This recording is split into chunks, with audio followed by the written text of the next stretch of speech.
नमस्कार, mind road में आपका स्वागत। आज के अंक में बात एटा लोकसभा सीट की, जिसका लोकसभा क्रमांक है 22। एटा लोकसभा की शुरुआत एक किस्से के साथ। अवध के पश्चिम में एक राज्य हुआ करता था, नाम था अवागढ़। वहाँ का जो राजा था एक बार अपने 2 कुत्तों के साथ शिकार करने गया। जब वो जंगल पहुँचा तो उसे एक लोमड़ी दिखी। उसके दोनों कुत्ते लोमड़ी के पीछे हो लिए। लोमड़ी खुद को बचाती बचाती भागती रही। एक निश्चित क्षेत्र आने के बाद लोमड़ी के व्यवहार में व्यापक परिवर्तन आया और लोमड़ी उन कुत्तों पर हमलावर हो गई। राजा ये देखकर आश्चर्यचकित रह गया। राजा ये सोचने पर मजबूर हो गया कि इस क्षेत्र में आखिर ऐसा क्या है जो लोमड़ी के व्यवहार में अचानक इतना परिवर्तन आ गया और लोमड़ी ने आक्रामक प्रतिक्रिया देना शुरू कर दिया।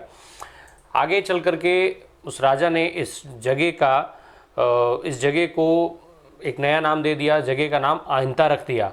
ये आइंता आगे चलकर आठ कहलाया और जिसे अब हम एटा के नाम से जानते हैं। आठ का जो अर्थ होता है वो होता है आक्रामक प्रतिक्रिया देना। बहरहाल ये इस क्षेत्र के बारे में जो कथाएं प्रचलित हैं उनमें से एक हैं। इसके अलावा कुछ और भी कथाएं होती हैं। विद्या भारती की किताब में भी एक कथा लिखी गई है कि एक व्यक्ति था, वो इस क्षेत्र में घूमता घूमता जा रहा था, फिर उसे बहुत प्यास लगी और इस तरीके की कई और भी कहानियां हैं जो बहुत लंबी लंबी कहानियां हैं। इसकी बात अलग से हो सकती है। एटा जो है वो कभी यादव बाहुल्य क्षेत्र हुआ करता था। जो यहाँ के यादव हैं उनका व्यवहार भी जो था वो भी बहुत ही आक्रामक हुआ करता था। उनके जो प्रतिक्रियाएं जो वो देते थे वो भी बहुत आक्रामक होता था और आक्रामकता इस क्षेत्र की कभी पहचान हुआ करती थी। कानपुर और दिल्ली के मध्य NH 91 पर ये बसा हुआ ज़िला है। दिल्ली और कानपुर के बीचों बीच में जैसे माना जाता है कि बिल्कुल बीचों बीच ये सेंटर प्लेस है। यहाँ की जो यज्ञशाला है ये अपने यज्ञशाला के लिए भी प्रसिद्ध है। ये यज्ञशाला जो वहाँ के गुरुकुल में स्थित है, विश्व की दूसरी बड़ी यज्ञशाला के तौर पर जानी जाती है। ODOP की बात की जाए इस क्षेत्र में तो यहाँ पर घुंघरू और घंटी जो बनते हैं और पीतल के उत्पाद बनाए जाने के लिए ये क्षेत्र जाना जाता है।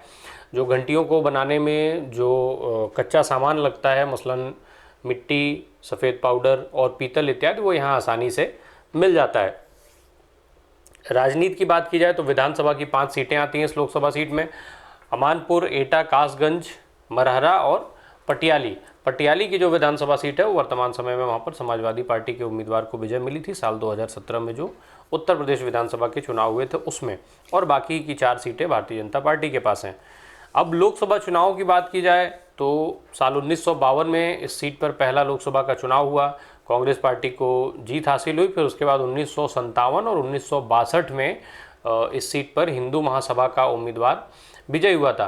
फिर 1967 और 71 में इस सीट पर कांग्रेस पार्टी का कब्जा रहा। तो 1977 में भारतीय लोकदल को यहाँ से जीत मिली। महादीपक सिंह साक्य यहाँ से चुनाव जीत करके संसद पहुँचे थे। फिर 1980 में जो इंदिरा कांग्रेस थी उसका उम्मीदवार जीता। तो वहीं 1984 में लोकदल को फिर से एक बार जीत मिली थी। 1989 के लोकसभा चुनाव में महादीपक सिंह साक्य एक बार फिर से सांसद चुने गए। तब वो भारतीय जनता पार्टी में आ चुके थे और भारतीय जनता पार्टी के पाले में ये सीट गई। फिर उसके बाद 1991, 1996 और 1998 का चुनाव भी वो यहाँ से जीत करके संसद पहुँचते रहे। लगातार 4 बार वो सांसद रहे। कुल 5 बार इस सीट से वो सांसद रहे थे। फिर 1999 का चुनाव महादीपक हार गए। डॉक्टर देवेंद्र सिंह यादव को समाजवादी पार्टी ने चुनावी मैदान में उतारा था। डॉक्टर देवेंद्र यहाँ से चुनाव जीतने में कामयाब रहे और फिर साल 2004 का चुनाव भी समाजवादी पार्टी के टिकट पर देवेंद्र यहाँ से जीते और 2 बार संसद पहुँचे थे। साल 2009 में इस सीट पर कल्याण सिंह चुनावी मैदान में उतरे थे। कल्याण सिंह के उतरने के बाद उनकी जीत को लगभग तय माना जा रहा था और जब परिणाम आए तो हुआ भी ऐसा ही। कल्याण सिंह ये चुनाव जीत करके संसद पहुंचे। हालांकि उस बार कल्याण सिंह भारतीय जनता पार्टी के टिकट पर चुनाव नहीं लड़े थे। जो उन्होंने अपनी पार्टी बनाई थी जन क्रांति पार्टी, उस पार्टी से वो बतौर उम्मीदवार लोकसभा का चुनाव लड़े थे। उस समय भारतीय जनता पार्टी से नाराज चल रहे थे, भारतीय जनता पार्टी को छोड़ चुके थे और उसके बाद उन्होंने वो अपनी पार्टी बना करके चुनाव लड़ रहे थे। साल 2014 के लोकसभा चुनाव में इस सीट पर कल्याण सिंह के बेटे राजवीर सिंह को भाजपा ने उम्मीदवार बनाया। बाद में जब कल्याण की भाजपा में वापसी हो चुकी थी, राजवीर यहाँ से लोकसभा का चुनाव लड़े, सांसद हुए। फिर उसके बाद 2019 में भी वो चुनाव जीत करके वर्तमान समय में सांसद हैं। अब इस क्षेत्र में प्रभावी नेताओं की बात की जाए तो चूंकि वर्तमान सांसद राजवीर सिंह हैं, कल्याण सिंह का जो एक परिवार है, कल्याण सिंह के परिवार इस क्षेत्र में अलीगढ़ से लेकर के और पूरा ये जो आसपास के क्षेत्र है उसमें एक बड़ा फैक्टर है। लोध वोटर्स की संख्या जहाँ भी ठीक ठाक है वहाँ कल्याण सिंह बेहद महत्वपूर्ण माने जाते हैं और उनके इशारों पर वहाँ की राजनीति घूमती है। बहरहाल कल्याण के बाद राजवीर सिंह को यहाँ से चुनावी मैदान में उतारा गया। राजवीर सिंह को क्षेत्रीय जनता राजू भैया के नाम से जानती है। 15 मार्च 1959 को इनका जन्म हुआ था। आगरा विश्वविद्यालय से इन्होंने बीए फिर एलएलबी की पढ़ाई पूरी की। साल 2002 में ये डिबाई की जो विधानसभा सीट है वहाँ से उपचुनाव में पहली बार प्रत्याशी बनाए गए थे। कल्याण वहाँ से जीत करके विधायक थे। फिर कल्याण ने जब वो सीट छोड़ी तो उपचुनाव में राजवीर को चुनावी मैदान में उतारा गया, तब ये चुनाव जीत करके विधायक हुए। फिर इसके बाद वो अलग अलग कई सीटों से चुनाव लड़ते रहे। अतरौली की विधानसभा सीट से चुनाव लड़े, हालांकि वो चुनाव हार गए थे। फिर इसके बाद साल 2014 में लोकसभा के चुनाव में इनको पार्टी ने उम्मीदवार बनाया, तब ये जीते। फिर 2019 में भी जीते। इसके पहले वो अतरौली और डिबाई की सीट से लड़े, बुलंदशहर से भी चुनाव हार गए थे, जिसको लेकर के इनके परिवार की काफ़ी किरकिरी हुई थी। फिर उसके बाद जब डिबाई जीते थे तो इनको स्वास्थ्य मंत्री बनाया गया था। इनकी जो पत्नी है प्रेमलता वर्मा, उनको साल 2007 में अतरौली की विधानसभा सीट से वो भी विधायक रह चुकी हैं। हालांकि 2012 का चुनाव वो जनक्रांति पार्टी के टिकट पर लड़ी थी, तब वो हार गई थी। इन सारी चीज़ों के बावजूद, हार और जीत अलग अलग अपनी अपनी जगह पर, लेकिन इन सब के बावजूद इनके परिवार की, चाहे वो कल्याण सिंह हो, राजवीर सिंह हो, प्रेमलता हो, इन सारे लोगों की इन क्षेत्रों में खूब अच्छी खासी सक्रियता है और सक्रियता के नाते और जातिगत जो वोट है उनके नाते इनका एक प्रभाव, मजबूत पकड़ इन लोगों की है, मजबूत प्रभाव रहता है। इसके बाद देवेंद्र सिंह यादव का नाम आता है। 1 जनवरी 1951 को इनका जन्म हुआ था। मूल रूप से कासगंज के रहने वाले हैं। सपा के जिलाध्यक्ष रहे हैं। शराब के बड़े कारोबारी के तौर पर क्षेत्र में ये जाने जाते हैं। इनका जो राजनीतिक कैरियर की शुरुआत हुई थी वो बेहद ज़मीनी स्तर से हुई थी। प्रधान के तौर पर, गांव के प्रधान के तौर पर इन्होंने राजनीतिक कैरियर की शुरुआत की थी। फिर सोरों का जो ब्लॉक है वो वहाँ के ब्लॉक प्रमुख हुए। 3 बार ये रहे। फिर 1979 में पहली बार ये कांग्रेस के टिकट से चुनाव लड़ करके उत्तर प्रदेश विधानसभा पहुंचे। फिर समाजवादी पार्टी के टिकट पर चुनाव लड़े पटियाली की विधानसभा सीट से। 1999 में ये सांसद हो गए। फिर 2004 में भी सांसद हुए। 2009, 2014 और 2019 ये चुनाव ये हार गए। समाजवादी पार्टी इन पर लगातार विश्वास करती रही, पर चूँकि पहले नरेंद्र मोदी के नाम की लहर चली 2014 में, फिर जो भारतीय जनता पार्टी और मोदी के मिली जुली जो चुनाव हुए उसमें 19 में भी फिलहाल इनको महागठबंधन के होने के बाद भी इनको हार का सामना करना पड़ा है। इनकी जो बेटी हैं वो कासगंज की जिला पंचायत अध्यक्ष रही हैं। ज़िले की राजनीति में इनको बेहद महत्वपूर्ण फैक्टर के तौर पर जाना जाता है। ये माना जाता है कि जो ज़िले की राजनीति है वो ज़िले की राजनीति की ये धुरी हैं, इनके आसपास ज़िले की राजनीति घूमती है। इसके बाद सूरज सिंह साक्य का नाम आता है। किसी ज़माने में कल्याण सिंह के बेहद करीबी नेता के तौर पर जाने जाते थे। राजनीति इनको विरासत में मिली है। इनके पिता जो थे प्यारेलाल साक्य, वो 74 में फिर 77 में विधायक रह चुके थे।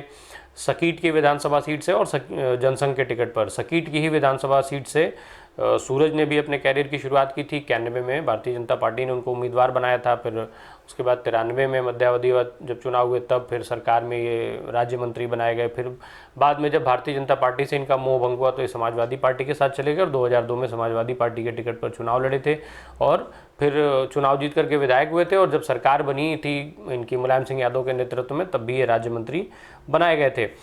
2012 में, हालांकि 2007 का चुनाव जीतने के बाद ये बसपा में चले गए। बसपा ने इनको 2012 में पटियाली की विधानसभा सीट से उम्मीदवार बनाया, पर तब ये चुनाव हार गए। बाद में जब कल्याण सिंह के रूठने और मनाने का दौर खत्म हुआ था, कल्याण सिंह की भारतीय जनता पार्टी में वापसी हो गई, तो फिर ये भी भारतीय जनता पार्टी में आ गए। 2017 में जो अपने इनके बेटे हैं किशन कुमार साक्य, उनके लिए ये पटियाली की विधानसभा सीट से भारतीय जनता पार्टी से टिकट चाहते थे, पर पार्टी ने ऐसा नहीं किया, तो उसके बाद इन्होंने भारतीय जनता पार्टी को छोड़ दिया। फिर 2019 में इनको जो बाबू सिंह कुशवाहा की पार्टी जन अधिकार पार्टी है उसने अपना उम्मीदवार बनाया लोकसभा का और कांग्रेस ने इनको समर्थन कर दिया। हालांकि कांग्रेस के समर्थन के पीछे भी राजनीति के बड़े कारण माने जाते हैं। ये माना जाता है कि जो बगल की बदायूं और जो सलीम की सीट थी और इधर सलमान खुर्शीद की सीट थी उसमें फर्रुखाबाद की। तो ये माना जाता था कि वहाँ जो साग के वोटर्स की संख्या वो ठीक ठाक वोटर्स हैं और उनको उनका सपोर्ट मिल पाए पार्टी को, इसके लिए उन्होंने कांग्रेस ने इनको समर्थन किया था। बहरहाल ये जो नेता हैं वो इस क्षेत्र को प्रभावित करने वाले नेता हैं, इस क्षेत्र पर जिनकी पकड़ है वो नेता हैं। अब समीकरण की बात की जाए इस सीट पर तो करीब 16 लाख मतदाता हैं, जिसमें 8.5 लाख मतदाता पुरुष हैं, तो करीब 7,20,000 के आसपास महिला मतदाताओं की संख्या है। जातिगत आंकड़े देखे जाएं तो कहा जाता था कि ये यादव बाहुल्य क्षेत्र है, पर अब ऐसा नहीं है। लोध और राजपूत जो वोटर्स हैं वो करीब 2,60,000 के आसपास हैं। साक्य वोटर्स जो इनके लगभग हर समय इनके सपोर्ट में रहते हैं वो उनकी संख्या करीब करीब 2 लाख है। वहीं यादव मतदाता जो हैं वो करीब 2,30,000 के आसपास हैं। जाटव 1,80,000 के आसपास, मुस्लिम 1.5 लाख वोटर्स हैं। ब्राह्मण और वैश्य की संख्या लगभग बराबर है और 90,000 के आसपास इनकी संख्या मानी जाती है। ये क्षेत्र कभी यादव बाहुल्य क्षेत्र हुआ करता था। साल 2008 में तत्कालीन जो बसपा सरकार थी, जब उसने परिसीमन को लागू कर दिया तो इस क्षेत्र के राजनीतिक समीकरण बदल गए। कई विधानसभाएं जो थी वो विधानसभाओं के समीकरण पूरी तरीके से बदल गए थे। जलेसर की जो विधानसभा हुआ करती थी वो आगरा लोकसभा में चली गई। कासगंज की जो विधानसभा थी वो एटा में सम्मिलित हो गई, जिसकी वजह से जातीय समीकरणों में व्यापक बदलाव आए और उसका जो असर था वो यहाँ के चुनाव परिणामों पर दिखने लगा। पिछड़ों का इस सीट पर बहुत किसी समय में प्रभाव हुआ करता था, बहुत प्रभाव माना जाता था। यही कारण था कि साल 1977 में राम नरेश यादव जो मूल रूप से आजमगढ़ के रहने वाले थे, वो यहाँ से जो राम नरेश यादव यहाँ से चुनाव लड़े थे। जो निधौली कला की विधानसभा सीट थी वहाँ से राम सिंह यादव उस समय विधायक थे। राम सिंह यादव ने राम नरेश के लिए अपनी सीट खाली की, फिर उपचुनाव में राम नरेश यहाँ से चुनाव जीत करके विधानसभा पहुँचे थे। जब उनकी सरकार बनी थी मुख्यमंत्री हुए थे। फिर मुलायम सिंह यादव भी यहाँ से जीत करके मुख्यमंत्री रहे हैं। कल्याण सिंह कासगंज की विधानसभा सीट से जीत करके मुख्यमंत्री रहे हैं। कुल मिलाकर के इस क्षेत्र ने 3 मुख्यमंत्री उत्तर प्रदेश को अभी तक दिया है। बहरहाल ये जो इतिहास था, जो प्रभावी नेताओं की बात थी, ये एटा की लोकसभा सीट की बात थी। उत्तर प्रदेश की जो दूसरी लोकसभा की सीटें हैं, उत्तर प्रदेश में कुल 80 लोकसभा की सीटें हैं, जिसमें हम बारी बारी से आपको एक एक क्षेत्र के इतिहास और उसके जो नेता हैं जो वहाँ पे चुनाव लड़ते हैं या लड़ते रहे हैं, जीतते रहे हैं, या जिनका प्रभाव है, उनके बारे में हम आपको अलग अलग एक एक सीट करके बताते आए हैं। उत्तर प्रदेश की दूसरी लोकसभा सीटों के लिए आप हमारे साथ बने रहिए। यूट्यूब पर हमें सब्सक्राइब कीजिए और फेसबुक पर हमारे पेज को लाइक कीजिए। धन्यवाद।